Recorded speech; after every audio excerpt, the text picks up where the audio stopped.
2 He-Man series in the space of 6 months. In theory, all the 80s fans must be fist pumping the air and calling for a Vanilla Ice comeback. Go Ninja, go Ninja, go. But yeah, that never happens on the internet, right?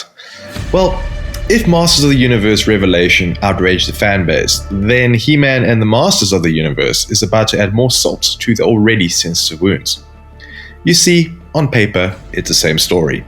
Young Prince Adam discovers a power sword and transforms into He-Man. Of course, he needs to contend with the likes of Skeletor and his evil cohorts, who also want the power of Grayskull for their own nefarious and dastardly purposes. See? Same. However, besides these noticeable similarities, this He-Man cartoon feels extremely different from the original series. Like, almost entirely. For one, the sword and sorcery elements make way for a more sci-fi and futuristic one. Yes, there's still magic and sword fighting here and there, but the whole aesthetic of the show is far removed from the original incarnation, giving more vibes of troll hunters, surprisingly, than anything else.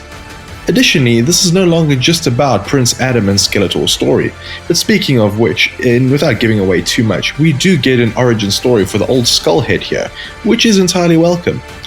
But He-Man and the Masters of the Universe feels more like a Power Rangers team-up than a show about, well, He-Man. Undoubtedly, this is bound to upset fans who complain that Revelation was more Teela than it was He-Man, since something similar does happen here as well. In fact, there's one twist that, without getting too many spoilers, it's bound to generate a few groans from the audience. That being said, this animated series story is actually pretty good. It's a great coming of age and, finding the power tale. You see the growth and development from the first episode to the last.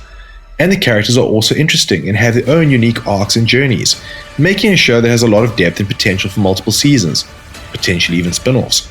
But, and this is the biggest thing, it isn't a He-Man show, except in name.